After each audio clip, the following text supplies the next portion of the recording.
So on the whole, I'm really happy to see that the agriculture in Israel is starting to scale down to the smaller farms, to the smaller individuals. More people can be involved, and there are tools to help beginners, and there are tools to help the small farmer. Today we're going to do something different. We're outside the Agromashov. Let's go in and see what innovations they have for us in agriculture this year. Aqua for Israel, water treatment and water flow control, green energy, TerraLight innovative solar tech.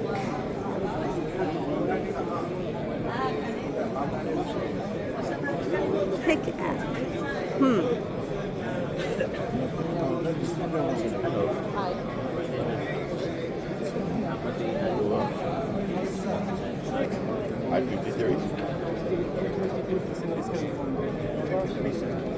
Okay. So how much is that? It's already discounted? Yeah. Oh. So you have yes.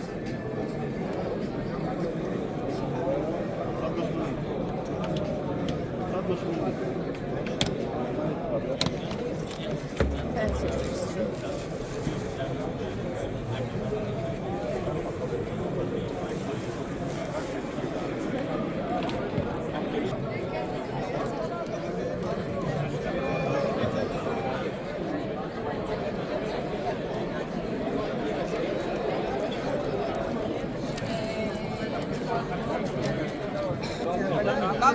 So this place, Shaham, they give courses on how to preserve the soil and make agriculture stronger, development, solutions for the promotion of Israeli agriculture,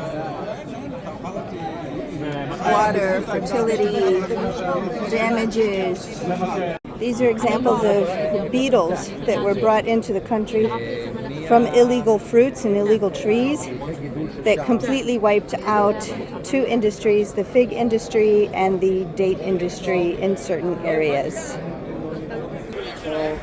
High pressure humidifiers in order to balance out the climate inside a greenhouse. Plant growing centers. Oh look, I mean they do the flowers too. They call this a chavitut, in other words, a strawberry barrel, and they call this dynamic it's biodynamic ecology. A strawberry barrel. I think we should come back. This is why everything here. Maybe after 5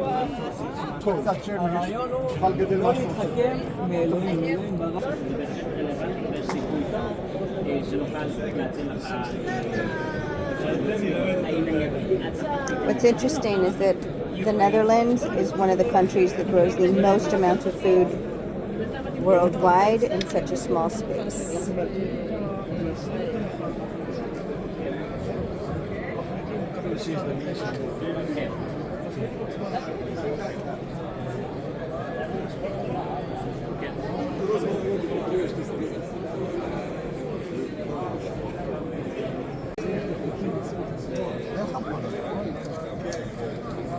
Packaging,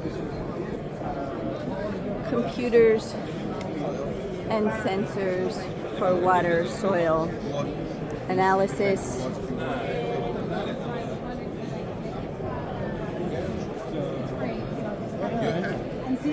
fertigations. This is an innovative system to keep birds away from your fields. Well, that was interesting. It was small, much smaller than I expected. For some reason I expected it to take up the entire auditorium. It took up only a small portion. There weren't that many vendors. What I put on the video was the majority of them. I just left out the lawnmowers and the golf carts. Well, I guess maybe in 2023 or 2022 there wasn't that much innovation in the field. I'll give you my thoughts. If you are a large farm, some of those things can help you. If you're a small grower, some of those things could help you. Take, for example, the pressure humidifier. If you live in a region like mine where there's very little humidity, very low humidity, and you have a greenhouse in order to protect the plants from the winds, then the humidifier would be a great thing for you. If you live in a region where there's not that much light, especially in the wintertime, the grow lights would be fantastic. Or let's say that even if you live in a region like myself, the grow lights are a fantastic solution for getting your seed started. Strawberry barrels, that cracked me up. That absolutely cracked me up. And there were actually a couple of old guys who were harassing one of the salesmen. And they were like, no thank you, no thank you. This is like, hundreds of years old, if not thousands of years old. Who's never heard of a strawberry barrel? The thing is, what is not shown inside that strawberry barrel is the type of soil, the compost, the watering system, the deep down watering system, how you can insert your own compost into the system. It was an innovative strawberry barrel.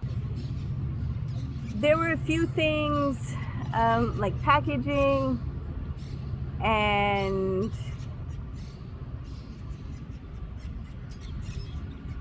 the computer systems to see if your soil has enough moisture. Those are all for large areas, but the truth is the systems that I saw were for also smaller fields, smaller growers. I was expecting to see a lot of things for really large farms, and I was surprised to see a lot for small growers. And the emphasis was on small growers at this particular fair this year. I did not see any advertisements or any place for large machinery. So I think they're trying to attract the smaller grower, not such fantastically large farms, but the smaller growers. And I didn't want to video too much in there because, people were talking to me and it was kind of off-putting to use the video. But when I did speak to them, for example, the watering systems, the computer systems for the soil, and even the fertilizing water, the fertigation, it was I have a picture here. It was mostly for the small grower, and they were talking about 1 dunam, which is 4 acres. It was for a small grower, and I told them, look, I have half a dunam, which is 500 square meters. No, excuse me, I did that wrong. 1 dunam is not 4 acres. 4 dunams makes 1 acre. I'm sorry. So I have 500 square meters. 1/3 of that is taken up with my house. 1/3 is taken up with the animal pens and a swimming pool and a front entry, which means that I have only 1/3 of that space to grow with. And they were like, yes, but wouldn't you like to know that your soil is exactly the temperature, the watering, the moisture, everything? Wouldn't you want to know that? And yeah, I would like to know that. And when I explained to them, I've got all the fruit trees and I'm not growing rows of garden. It doesn't matter. For them, it's more like they just want to help people who are beginning, who don't understand soil. They just want to help them to be able to get in there very fast and start working the ground, start growing. The point is to start growing. So the emphasis actually was on smaller growers. And if you are a smaller grower, well, you don't know where to get packaging, you don't know where to get the cartons, you don't know where to get the different things. So there were there was one for like the plastics packaging, there was one for carton packaging. And, they would, use your brand name on the packaging, etc. Overall, I think I'm encouraged because I did not see any fertilizer, chemical.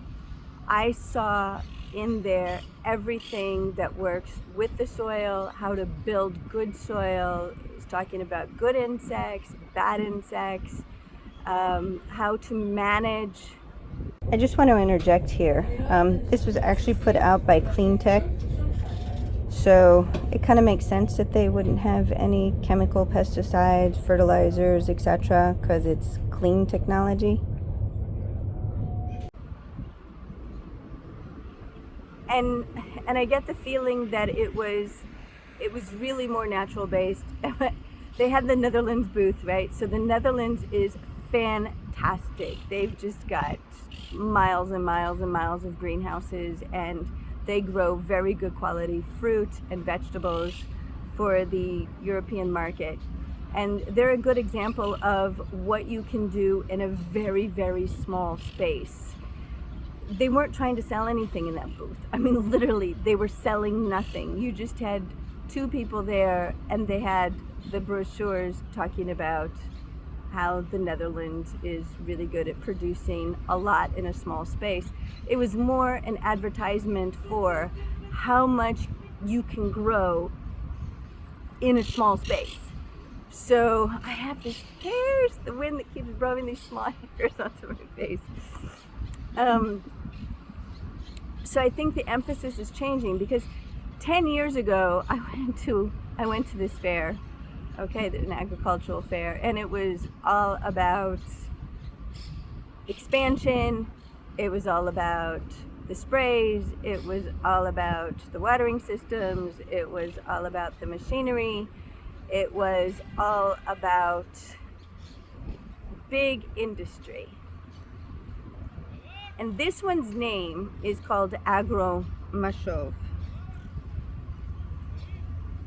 So the Agromashov, Agromashov. A moshav is a community where people live together. It's a house, suburban neighborhood where each family has a plot of land that they can work with. And now that plot of land could be 1 dunam, it could be 3 dunams, it could be 5 dunams. But the point is, it's a small plot of land. It's not a huge field. Now, if you live in a community like myself, we also don't have a lot of land.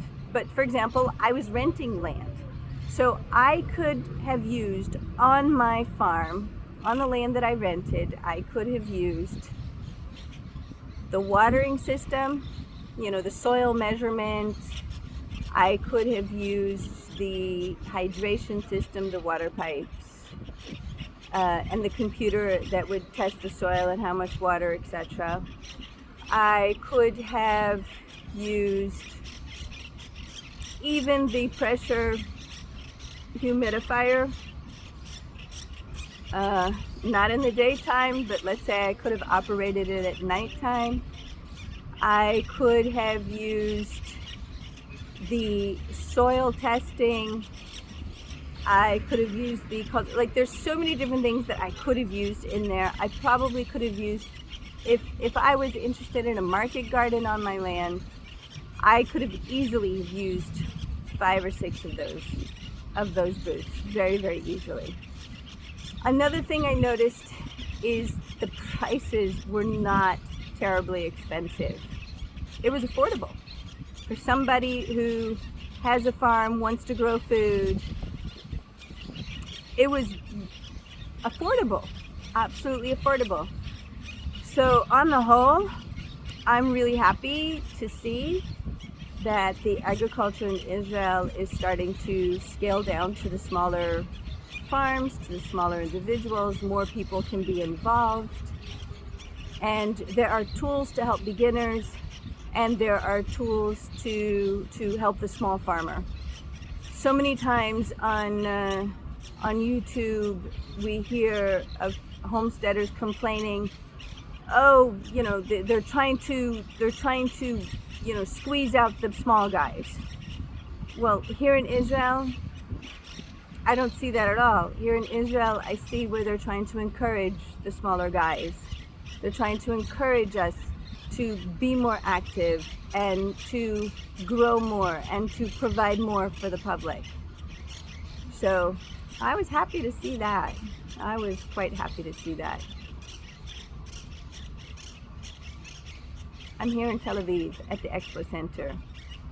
It's right across the road from Park Yarkon, Ganei Yeshua. Listen to the birds. It's one of the things I love about living in Tel Aviv. There's so much wildlife here. Even though it's a city, and even though it's a big city, and even though it's a high-tech city, there is a lot of wildlife here. Until next time.